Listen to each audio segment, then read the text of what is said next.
Alhamdulillahi Rabbil Alamin. Wassalatu wassalamu ala khairil anbiya'i wal mursalin Nabiina Muhammadin wa ala alihi wa ashabihi ajma'in wa man tabi'ahum bi ihsanin ila yaumiddin, amma ba'd.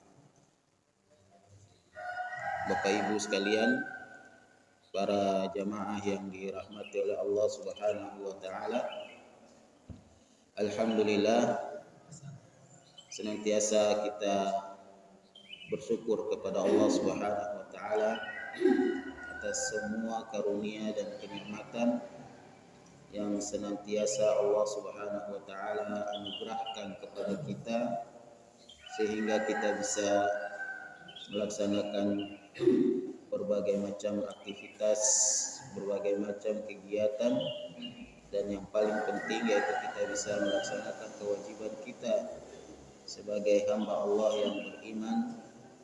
Di antaranya alhamdulillah pagi ini kita bisa melaksanakan sholat subuh secara berjamaah di masjid yang kita cintai ini. Salawat dan salam semoga senantiasa tercurahkan kepada Nabi kita Muhammad sallallahu alaihi wasallam, kepada keluarga beliau, para sahabat beliau, istri-istri beliau, serta kepada umat-umat beliau yang senantiasa mengikuti petunjuk beliau, mengamalkan ajaran-ajaran beliau dengan baik sampai hari kiamat nanti. Para jamaah yang dirahmati oleh Allah Subhanahu wa taala,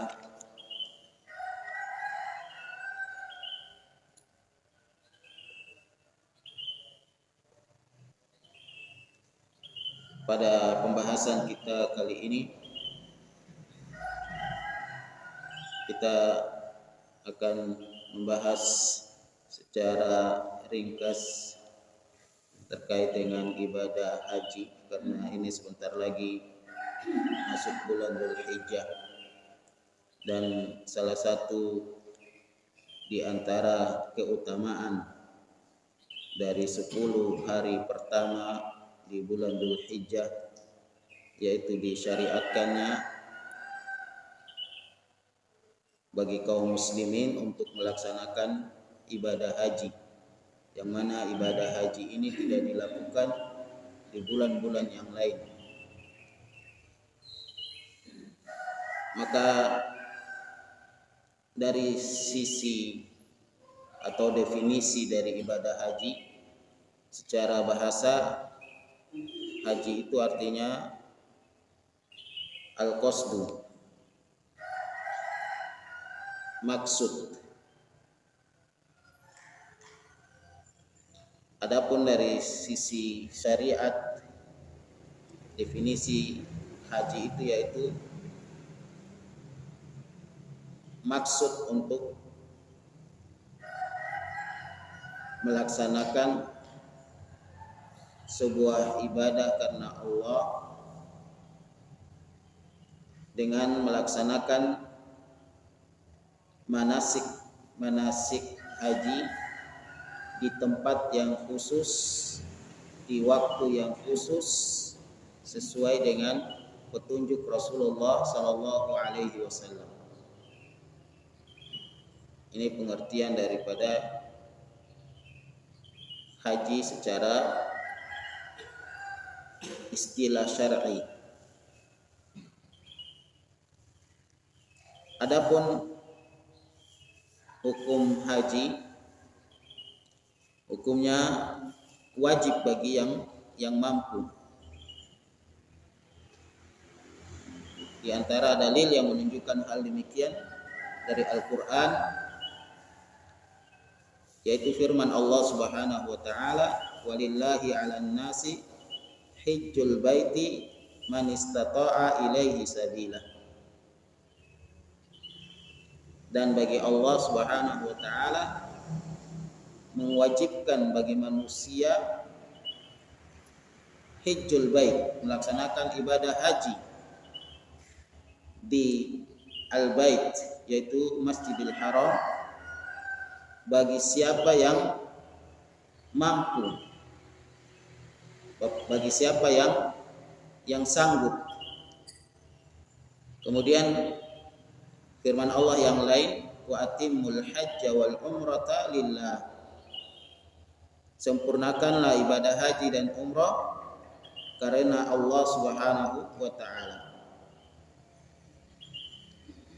Adapun dari hadis, dari sunnah, sebagaimana Rasulullah sallallahu alaihi wasallam pernah bersabda, bunyal islamu ala khamsin. Islam itu dibangun di atas 5 hal. Bunyal islamu ala khamsin. 5 hal yang kita kenal dengan rukun Islam. Di antaranya dari 5 itu kata Rasulullah sallallahu alaihi wasallam, hajjul bait liman istata'a ilaihi sabila. Melaksanakan haji bagi mereka yang mampu. Begitupun sebaliknya ibadah umroh, hukumnya sama.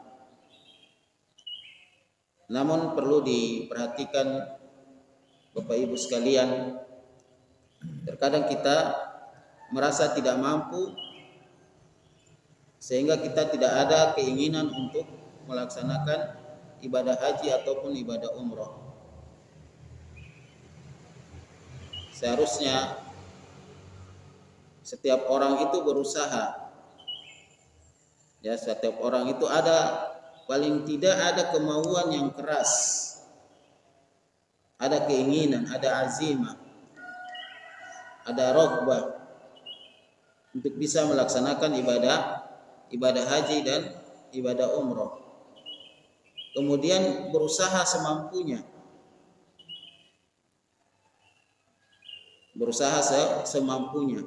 tidak pasrah dengan keadaan. Kecuali mampu di sini mampu secara fisik.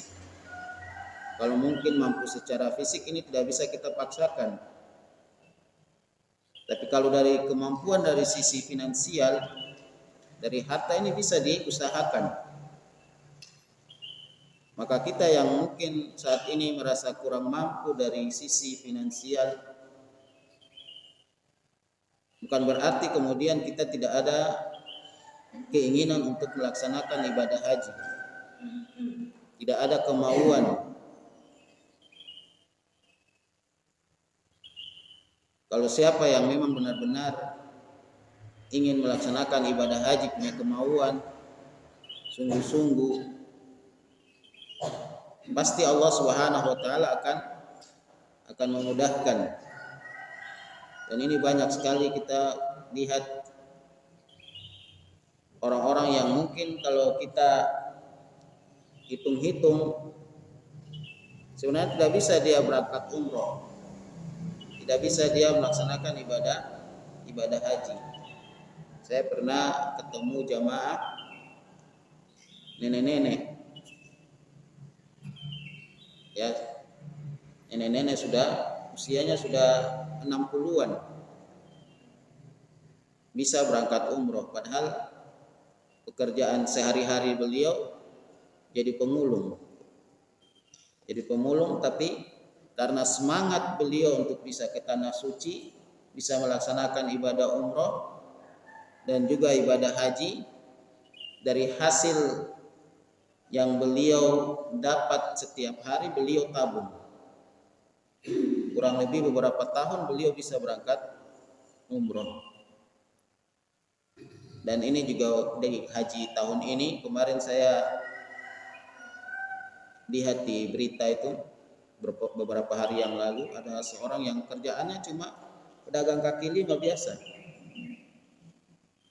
tapi dia bisa haji dan hajinya haji plus. Sebenarnya dia ingin haji biasa, haji reguler, tapi karena dia melihat antriannya yang begitu lama dan dia melihat usianya juga yang sudah tidak muda lagi, akhirnya dia mendatangi salah satu kantor travel, kemudian nanya tentang biaya haji plus. Waktu itu uangnya nggak seberapa, tapi karena keinginan, kemauan beliau untuk bisa haji, akhirnya beliau bayar DP dengan uang yang beliau miliki. Setelah itu beliau jualan seperti biasa, kerja seperti biasanya, dan alhamdulillah hanya beberapa tahun, dalam waktu yang tidak lama, tahun ini beliau bisa berangkat haji. Subhanallah. Jadi seperti itu Bapak Ibu, kita semua harus punya keinginan, kemauan yang keras untuk bisa melaksanakan ibadah haji. Meskipun ibadah haji itu bagi yang mampu secara fisik dan finansial. Kalau fisik memang kalau kita sudah ada orang yang sakit nggak bisa sembuh, memang ini sudah nggak bisa diusahakan. Atau yang sudah sepuh sekali, sudah tidak bisa bepergian jauh, ini juga mungkin sudah tidak bisa diusahakan. Tapi dari sisi finansial siapapun bisa. Ya, siapapun bisa. Tinggal bagaimana niat yang benar dan kemauan yang keras. Ya, cepat atau lambat, insya Allah pasti Allah akan memberikan kesempatan bagi dia untuk bisa melaksanakan ibadah umroh ataupun ibadah haji. Ini bisa dipahami Bapak Ibu. Jadi ibadah haji ini, ibadah umroh, hukumnya wajib bagi mereka yang mampu. Maka kita sebagai hamba Allah yang beriman, sebagai kaum muslimin, kita usahakan supaya kita bisa termasuk orang yang mampu. Ya paling enggak kemauan itu ada. Jangan sampai minder duluan, saya penghasilan segini, bagaimana bisa haji atau umroh? Enggak mungkin lah. Nah, ini sudah pesimis duluan ini. Tapi harus ada kemauan, ada semangat, kemudian doa. Ya, selain kemauan, doa, siapa tahu dapat undangan hajinya gratis. Ya, kita nggak tahu. Yang intinya, yang penting kita ada kemauan dulu dan terus minta kepada Allah Subhanahu wa Ta'ala. Kemudian terkait dengan keutamaan ibadah haji, sebelumnya ibadah haji ini wajib bagi setiap orang dalam seumur hidupnya hanya satu kali. Ya, setiap orang wajib melaksanakan ibadah haji seumur hidup hanya satu kali. Sisanya kalau dia punya kemampuan mau haji lagi, maka tidak mengapa, silahkan. Namun baginya hukumnya tidak wajib lagi, tapi hukumnya adalah sunnah. Oleh karena itu pemerintah biasanya mengatur, kalau dulu, kalau sekarang tunggunya udah lama sekali ya, 20 tahun lebih. Kalau dulu bisa mungkin cuma 3 tahun, 4 tahun. Dan biasanya kalau yang sudah pernah haji, dia lebih diakhirkan berangkatnya, didahulukan yang belum pernah. Karena memang yang belum pernah ini masih hukumnya wajib bagi dia, yang sudah pernah sudah tidak wajib lagi. Adapun terkait dengan keutamaan ibadah haji ini, dalam sebuah hadis Rasulullah mengatakan al-umratu ilal umrah kafaratun lima bainahuma wal hajjul mabrur laisa lahul jazaa illal jannah. Dari umrah ke umrah ada penghapus dosa. Haji yang mabrur itu artinya haji yang diterima. Enggak ada balasan bagi haji mabrur kecuali hanya satu, yaitu surga. Di balasan bagi orang yang hajinya mabrur, hajinya diterima adalah surga. Ini nanti di akhirat tentunya. Adapun di dunia, Rasulullah Shallallahu Alaihi Wasallam beliau bersabda, man hajja lillah falam yarfus walam yafsuk roja'a kayaumin waladathu ummu. Barang siapa yang haji karena Allah dan dia tidak selama melaksanakan ibadah haji tidak mengucapkan kata-kata yang kotor dan juga tidak melakukan perbuatan-perbuatan yang fasik, yang keji. Apa balasannya? Roja'a kayaumin waladathu ummu. Ketika dia pulang seperti orang yang baru lahir. Artinya pulang dalam keadaan dosa-dosanya sudah terampuni. Karena orang yang baru lahir, bayi yang baru lahir, ini lahir dalam keadaan tidak membawa dosa sedikit pun. Lahir dalam keadaan suci. Seperti kata Rasulullah, kullu mauludin yuladu ala fitrah. Setiap bayi yang lahir ini lahir dalam keadaan suci. Maka seperti itu juga orang yang hajinya karena Allah. Nah, ini perlu diperhatikan, hajinya karena Allah. Jangan haji karena selain itu. Ya, karena ada orang yang haji supaya dipanggil Pak Haji. Supaya ada gelarnya nanti. Dipanggil Pak Haji, dipanggil Bu Haji, Bu Haja. Atau supaya keluarga tetangga tahu, wah ini si fulan sudah haji, sudah. Nah, kalau seperti ini ya bisa-bisa ibadah hajinya nggak ada nilainya sama sekali. Jadi hajinya hanya ikhlas karena Allah Subhanahu wa taala. Nanti kalau pulang nggak dipanggil Pak Haji, nggak dipanggil Bu Haja, nggak ada masalah. Ya, nggak ada masalah. Soalnya ada juga orang yang pulang haji atau dia pernah haji tidak dipanggil Pak Haji, atau ketika ditulis namanya tidak ada huruf H di depannya, marah-marah. Dan itu pernah terjadi. Itu pernah terjadi di sebuah masjid tempat saya itu. Namanya ditulis, ditempel di papan, tuh papannya itu dikasih kaca, tutup kaca. Karena nggak ada huruf H-nya, kacanya itu dipecahin sama dia, saking emosinya dia. Kata dia, saya sudah capek-capek haji, sudah bayar mahal-mahal, masa huruf H saja nggak ditulis. Nah, jangan seperti itu. Kita haji karena Allah Subhanahu wa taala. Dan kita lihat semua rangkaian ibadah haji yang kita lakukan, mulai dari niat ya sampai terakhir kita cukur rambut kita. Kalau kita lihat semuanya itu hanya untuk Allah Subhanahu wa taala. Maka Rasulullah mengatakan man hajja lillah. Barang siapa yang haji karena Allah. Ini juga menunjukkan apa? Bahwasanya ada orang-orang yang haji bukan karena Allah Subhanahu wa taala, karena ingin dipuji, ingin pamer. Ada juga ingin supaya apa? Di sana dia berdoa supaya jabatannya pulang nanti jabatannya semakin tinggi.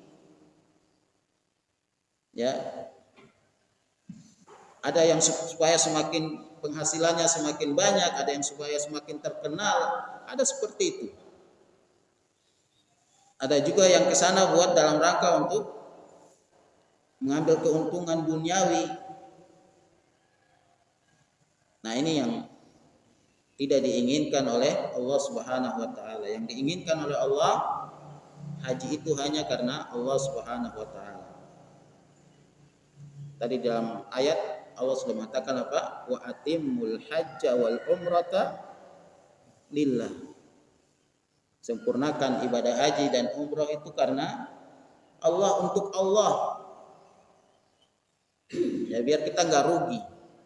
Ini dipertegas terus dalam banyak ayat hadis-hadis, dipertegas bahwasanya haji dan umrah itu dan tentunya semua ibadah dilakukan karena Allah Subhanahu wa taala. Namun haji dan umrah ini lebih dipertegas, lebih sering diulangi, mengingat tenaga yang sudah kita keluarkan, harta yang sudah kita infakkan untuk haji dan umrah ini tidak sedikit. Waktu, harus perjalanan jauh. Sehingga kalau ibadah haji atau umroh ini kita lakukan bukan karena Allah, sayang sekali ya. Sayang, nggak dapat apa-apa, nggak ada nilainya di sisi Allah Subhanahu wa taala, hanya karena niatnya yang keliru, yang salah. Maka ketika seorang mau haji atau umroh, luruskan niatnya, bahwasanya ibadah yang dilakukan baik itu haji ataupun umroh hanya karena Allah Subhanahu wa taala. Kalau itu sudah dia lakukan karena Allah, kemudian selama melaksanakan ibadah haji dijaga perkataannya, dijaga lisannya, dijaga perbuatannya, ya, maka balasannya nggak tanggung-tanggung. Di dunia roja'a kayaumi waladathu ummu, pulang dalam keadaan suci, seperti baru lahir, nggak bawa dosa, seperti bayi baru lahir, suci, bersih. Itu di dunia. Tinggal nanti istiqomah dia selama sisa umurnya. Di akhirat apa? Laisa lahul jaza illal jannah. Tidak ada balasan kecuali surga. Ini keutamaan yang sangat besar dari ibadah haji. Kemudian terkait dengan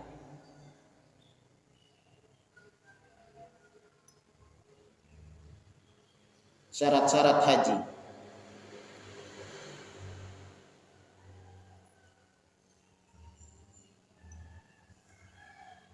Sebelum itu, bagi siapa yang sudah diberikan kemampuan untuk bisa melaksanakan ibadah umroh ataupun ibadah haji, maka hendaknya dia segera melakukan ibadah haji. Karena Rasulullah SAW beliau pernah bersabda, ta'ajjalu ilal hajj fa inna ahadakum la yadri ma ya'ridu lahu. Segeralah melaksanakan ibadah haji, karena sesungguhnya salah seorang di antara kalian tidak tahu apa yang akan menimpa dirinya. Ya, jangan ditunda-tunda. Kalau sudah punya kemampuan, segera. Jangan ditunda nanti tahun depan. Tunggu 2 tahun lagi.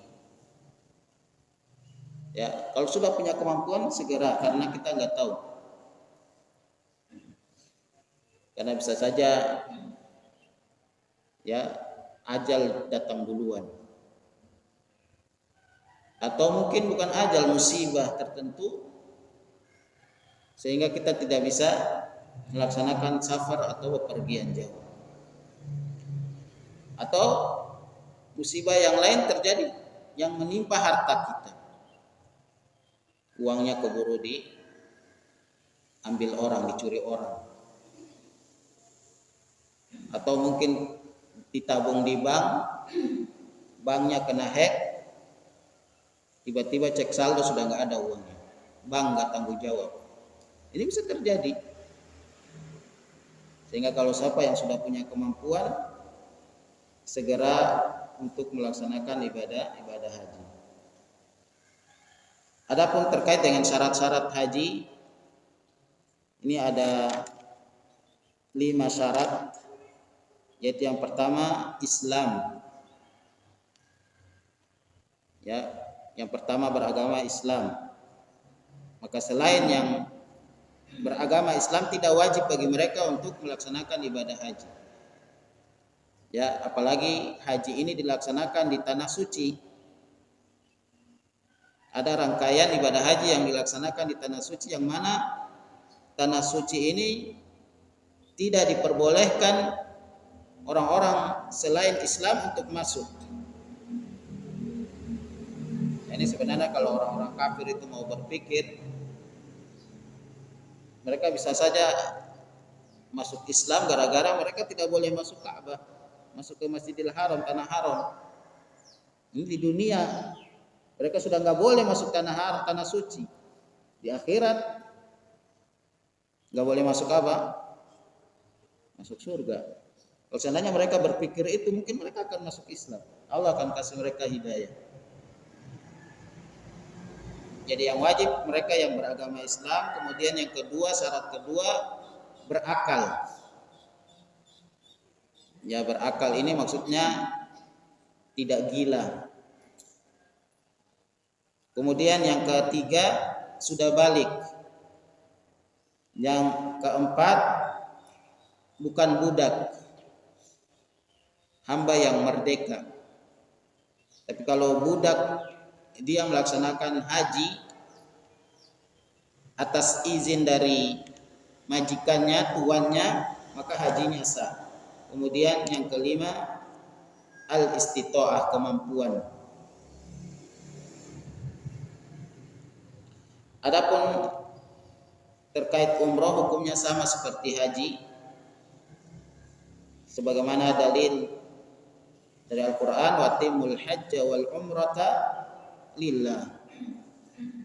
Dan juga wajib dalam seumur hidup 1 kali. Jadi umroh hukumnya sama dengan haji. Maka sekarang ini kalau haji lumayan susah ya, untuk antriannya haji reguler. Berapa tahun kalau di Solo sini? 31. Saya sekarang sudah 39.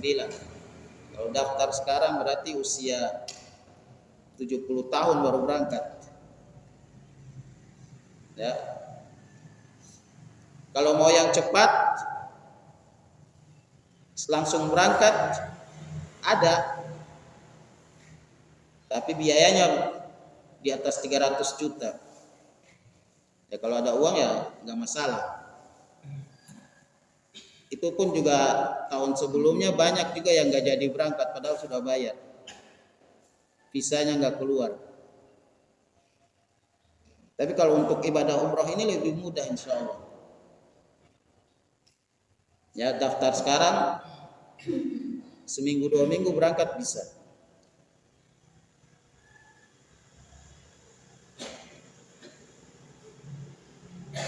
Kemudian yang berikutnya, berapa menit lagi nih? Apa sudah selesai waktunya? Masih ada ya? Kemudian yang berikutnya tentang mawaqitul haji wal umrah. Mawaqit itu ada 2 macam. Zamaniyah sama makaniyah. Waktu dan tempat. Adapun waktu bagi ibadah umroh kapan saja boleh.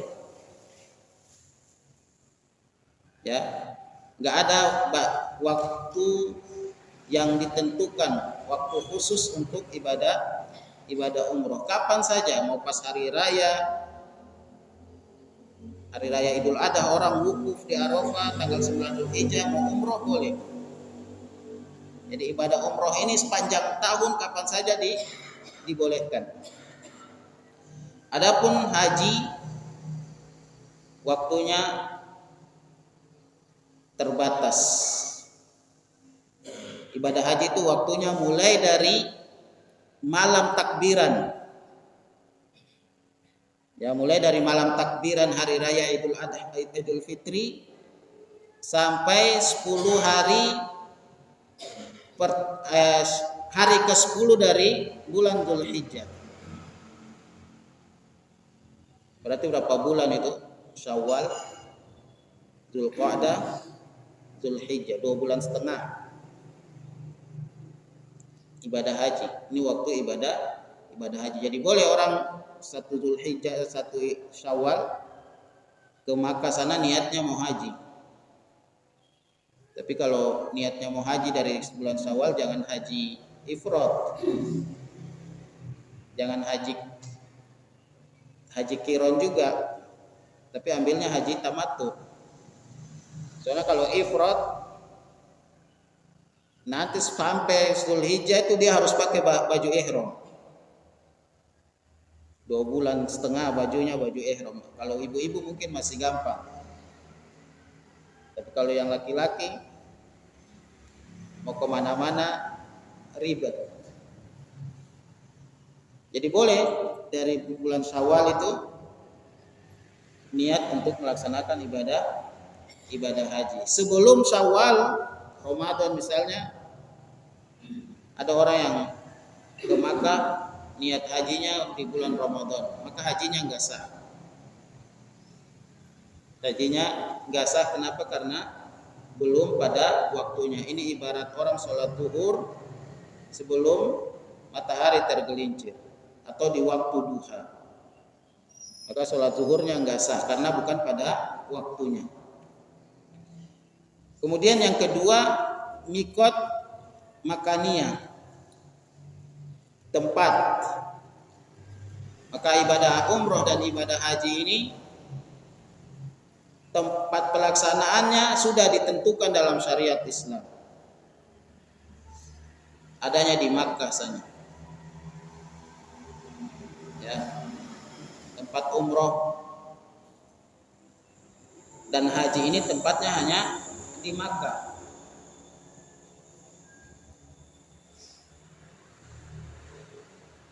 Namun yang dimaksud dengan mikot makaniyah itu tempat orang memulai niat ihram. Jadi tidak sembarangan kita memulai niat ihram. Ini disebutkan dalam hadis ya, ada 4 mikot, tempat untuk niat ihram. Yang pertama, mikot bagi penduduk Madinah dan bagi mereka yang melintasi Madinah, melewati kota Madinah, atau mereka yang datang ke Madinah terlebih dahulu baru ke Makkah. Ini nama mikotnya Dzulhulaifah. Nama mikotnya apa? Dzulhulaifah. Namun sekarang orang lebih kenal dengan nama Bir Ali. Namun kalau kita buka buku hadis, buka buku fikih, nggak ada namanya mikot Bir Ali. Yang ada Dzulhulaifah, dan ini memang yang disebutkan dalam hadis. Namanya Dzulhulaifah. Adapun penamaan Bir Ali ini baru-baru ini. Dan penamaan dengan kata Bir Ali ini, ada yang mengatakan yang pertama menamakan dengan Bir Ali ini orang Syiah. Dan Syekh Abdul Razak hafizahullah ta'ala dalam sebuah kajian beliau ketika membahas tentang haji dan umroh, beliau menukilkan beberapa pendapat perkataan para ulama terdahulu bahwasanya penamaan Bir Ali atau mikot Dzulhulaifah dengan nama Bir Ali ini ada kesalahan besar, ada kemungkaran, sehingga lebih baik kita menyebutnya dengan Dzulhulaifah. Dan ini saya sering menyampaikan kepada jamaah umroh untuk kita rubah yang selama ini kita sebut dengan Bir Ali, kita ganti dengan Dzulhulaifah. Ya, meskipun sebenarnya tidak masalah, tapi lebih baik kita menggunakan nama yang disebutkan dalam hadis, yang disebutkan oleh para ulama dalam buku-buku fikih. Jadi ini mikot yang pertama, yaitu Zulhulaifah untuk penduduk Madinah. Dan Zulhulaifah ini sebuah lembah, ya, letaknya di sebuah lembah yang mana Rasulullah pernah mengatakan lembah itu adalah lembah yang diberkahi oleh Allah Subhanahu wa taala. Kemudian mikot bagi penduduk Syam namanya Al-Juhfa. Dan Zulhulaifah ini mikot yang paling jauh dari Makkah. Mikot yang paling jauh dari kota Makkah. Kemudian setelah itu ada Al-Juhfa, mikotnya untuk penduduk Syam. Kemudian ada Qarnul Manazil. Qarnul Manazil ini untuk ahli Najd. Najd itu sekarang Riyadh dan sekitarnya. Namanya Qarnul Manazil. Kemudian ada yang namanya Yalamlam. Ini untuk penduduk Yaman. Kemudian ada satu lagi namanya Zatul Irq. Zatul Irq ini untuk Irak. Penduduk Irak. Adapun kalau kita dari Indonesia, mikotnya di mana?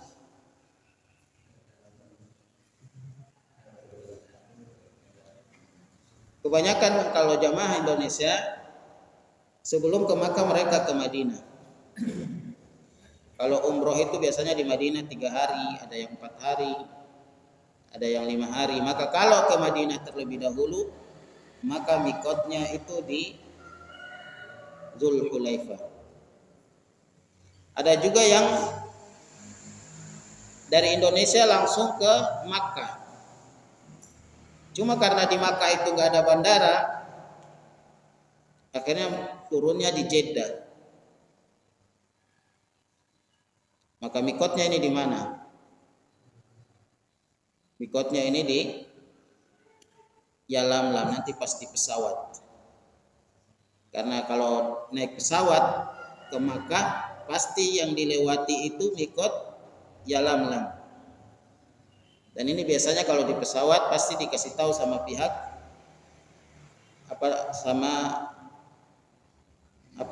petugas di pesawat. Jadi niatnya itu di pesawat. Jadi dari Jakarta itu supaya lebih aman, lebih nyaman, pakai kain ihramnya sebelum naik pesawat. Jadi nanti di pesawat tinggal niatnya saja. Ada sebagian yang mengatakan mikotnya boleh di Jeddah, di bandara Jeddah. Maka bagi mereka yang mengambil pendapat ini, yang bertanggung jawab, mereka yang berpendapat boleh ngambil mikotnya di Jeddah, karena ini terkait dengan ibadah. Namun ternyata kalau kita mau melihat pendapat yang mengatakan boleh mikot di Jeddah ini, pendapatnya lemah. Pendapatnya lemah. Kita lihat dari sisi apa? Yang pertama, ketika kita dari Indonesia, kita melintasi mikot. Ya, kita melintasi lewat salah satu mikot. Maka mikot yang kita lintasi itu adalah jadi mikotnya kita. Kemudian tidak ada mikot di Jeddah. Di Jeddah itu tidak ada mikotnya. Cuma penduduk Jeddah itu letaknya Jeddah itu dia setelah mikot. Jadi orang kalau dari Jeddah itu ke Makkah nggak ada mikot yang mereka lewati. Maka orang yang rumahnya, tempat tinggalnya itu setelah mikot, ihramnya itu di rumahnya. niat ihramnya itu di rumahnya. Jadi orang Jeddah itu kalau mau umroh, mau haji, nggak perlu ke mikot, dia langsung di rumah mandi, pakai ihram, langsung niat ihram berangkat. Jadi Jeddah itu bukan mikot. Namun karena Jeddah itu letaknya setelah mikot, sehingga penduduknya itu ketika umroh niat ihramnya itu di rumah mereka, di tempat tinggal mereka. Maka kalau kita dari Indonesia, ini jarak yang cukup jauh dari Makkah, dan kita melintasi salah satu mikot, sehingga mikot kita itu mikot yang kita lintasi. Karena yang kita lintasi itu Yalamlam, maka niat kita itu ketika di Yalamlam.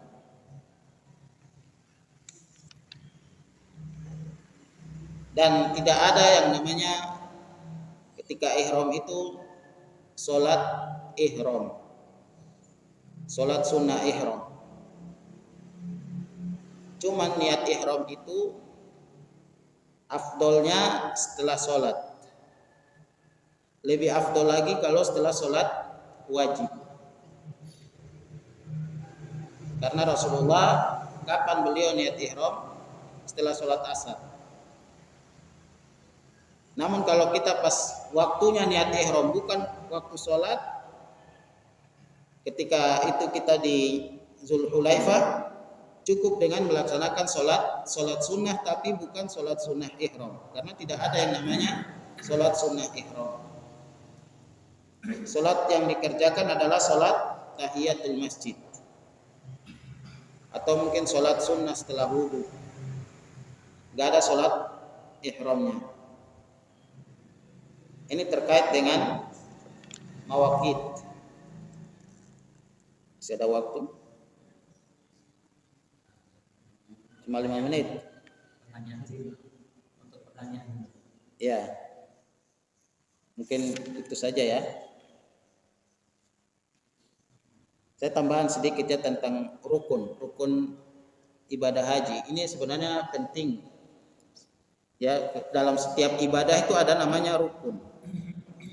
Ada yang namanya wajib, ada yang namanya sunnah. Ini harus tahu, setiap orang yang melaksanakan ibadah harus tahu mana yang rukun, mana yang wajib, mana yang sunnah.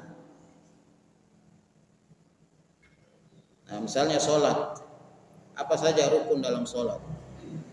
Kebanyakan kaum muslimin nggak tahu mana saja yang rukun dalam sholat, mana yang bukan. Padahal ini seharusnya mereka tahu, paham betul, hafal betul seperti kita hafal nama kita sendiri. Ini penting sekali. Begitu juga dalam ibadah haji ada yang namanya rukun haji. Kenapa kita harus tahu? Karena kalau rukun ini ditinggal, ibadahnya nggak sah, harus diulang ibadahnya. Sama dalam sholat juga gitu. Salah satu rukun ditinggalkan, tidak dikerjakan, harus diulang sholatnya. Maka perlu dalam setiap ibadah itu kita tahu mana yang rukun, mana yang wajib, mana yang sunnah. Supaya apa? Supaya nanti kita tahu ketika kita meninggalkan rukun, tahu konsekuensinya apa. Meninggalkan wajib, kita tahu konsekuensinya apa. Dan kita akan lebih mengutamakan yang rukun dan yang wajib. Dan sunnah pun memang tetap dikerjakan. Adapun rukun haji itu ada 4. Saya sebutkan secara ringkas saja. Yang pertama ihram, niat ihram. Dengan kita mengucapkan labbaik Allahumma umratan. Ini rukun. Ini kalau dalam sholat posisinya sama seperti takbiratul ihram. Makanya namanya sama. Ihram dengan takbiratul ihram. Kenapa disebut ihram? Kenapa dinamakan takbiratul ihram? Karena ketika orang sudah takbir Allahu Akbar, hal-hal yang tadinya boleh dia lakukan jadi tidak boleh, jadi haram hukumnya. Jadi ihram itu artinya mengharamkan. Kita Allahu Akbar. Gak boleh lagi nengok ke kiri, nengok ke kanan. Ya, gak boleh lagi ngobrol, gak boleh lagi makan, gak boleh lagi minum. Hukumnya jadi haram. Begitu juga ihram ketika orang sudah labbaik Allahumma hajjan atau labbaik Allahumma umratan, gak boleh lagi potong kuku, gak boleh potong rambut, gak boleh berburu. Ada beberapa hal yang tadinya boleh jadi nggak boleh. Makanya dinamakan ihram. Kemudian yang kedua, tawaf ifadah. Tawaf ifadah ini dikerjakan pada tanggal 10 Zulhijjah dan boleh diakhirkan. Boleh diakhirkan. Kemudian yang ketiga, sa'i antara Bukit Sofa dan Marwah. Sa'i antara Bukit Sofa dan Marwah. Kemudian yang terakhir, wukuf di Arafah. Wukuf di Arafah. Ini rukun ibadah haji. Ada 4. Kalau rukun ibadah umroh cuma 3. Arafahnya nggak ada. Ya bedanya cuma itu. Kalau haji ada Arafahnya, ada wukuf di Arafahnya. Kalau umroh nggak ada wukuf di Arafahnya, cuma tawaf, sa'i, sama niat ihram. Ini terkait dengan rukun haji. Kemudian yang berikutnya wajib. Jadi amalan-amalan yang hukumnya wajib dalam ibadah haji. Ini ada 7. Yang pertama, ihram di miqat. Jadi dibedakan antara niat ihram dengan ihram di miqat. Kalau ihram itu rukun, dilakukan di miqat wajib. Kalau dia sudah lewat miqat belum niat ihram, wajib dia ulang, balik lagi. Tapi kalau dia tidak memungkinkan untuk balik, maka dia kena dam yang tadi sudah dijelaskan oleh Pak Munawar hafizahullah. Harus nyembelih kambing, dibagi ke orang-orang miskin yang ada di kota Makkah. Kemudian yang kedua, wukuf di Arafah sampai malam bagi yang datangnya telat. Kalau yang datangnya dari zuhur, cukup sampai matahari terbenam. Tapi kalau yang datangnya sudah asar atau setelah asar, ya, atau mungkin sebelum asar datangnya telat, ini wajib bagi dia untuk wukuf di Arafah sampai malam. Kemudian yang ketiga, bermalam di Musdalifah. Ini hukumnya wajib. Kemudian yang keempat, bermalam di Mina pada hari-hari tasyrik. Yaitu malam ke-11, malam 12. Kalau yang ambil nafar awal cukup sampai malam 12. Kalau yang ambil nafar tsani sampai ditambah dengan malam yang ke-13. Kemudian yang keempat, melontar jumroh. Ya, melontar jumroh, baik yang jumroh Aqabah tanggal 10 Zulhijjah atau lempar jumroh 3 jumroh pada tanggal 11, 12 dan 13. Kemudian yang keenam, memotong atau mencukur rambut. Kemudian yang terakhir, tawaf wada, tawaf perpisahan. Tawaf perpisahan ini tidak diwajibkan bagi wanita yang haid ataupun yang nifas. Ya, ini yang hukumnya wajib dalam ibadah umroh. Ada berapa? Dalam ibadah haji ada 7. Ada 7. Kalau dalam ibadah umroh hanya ada 2.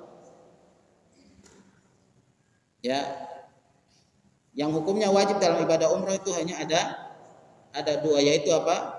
niat di mikot dan memotong atau mencukur rambut.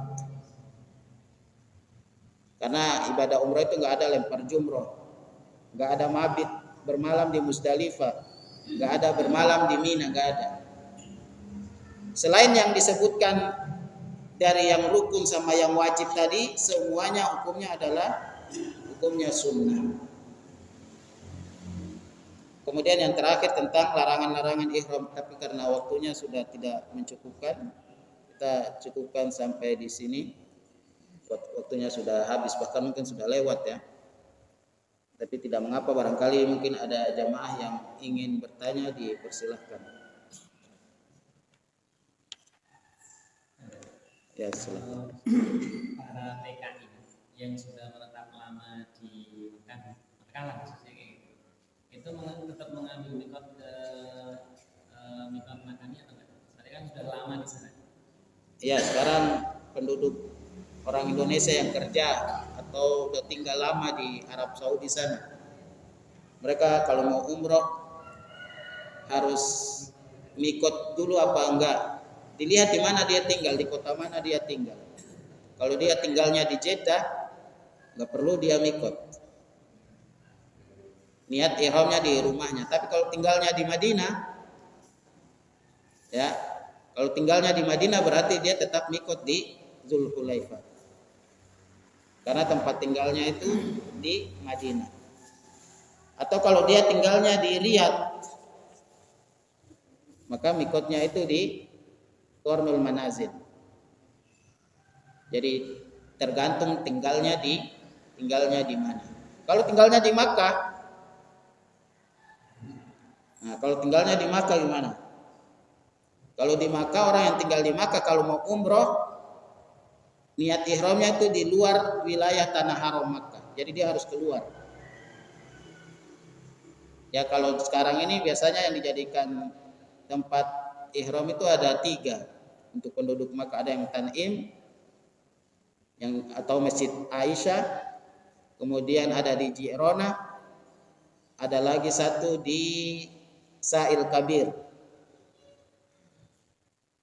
Kalau yang 2 ini, Ji'rana sama Sa'il Kabir, Rasulullah pernah ihram di situ. Kalau yang Tan'im, Aisyah yang dulu ihramnya di Tan'im, makanya disebut masjidnya dengan masjid, dinamakan dengan Masjid Aisyah.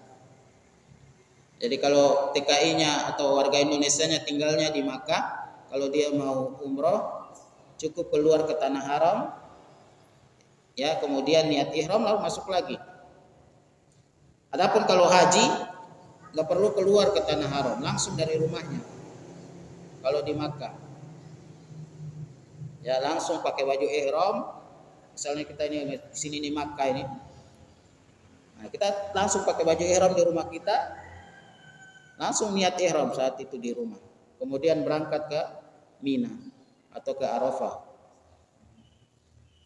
Yaitu apa yang ditanyakan kalau warga Indonesia yang tinggal di Arab Saudi, kalau mau haji tinggal dilihat tinggalnya di mana. Ada lagi pertanyaan yang lainnya? Saya kira cukup ya. Semoga bermanfaat. Mohon maaf atas segala kesalahan dan kekurangan. Subhanakallahumma wabihamdik, asyhadu an la ilaha illa anta, astaghfiruka wa atubu ilaik. Sallallahu ala nabiyyina Muhammad wa ala alihi wa sahbihi wasallam. Assalamualaikum warahmatullahi wabarakatuh.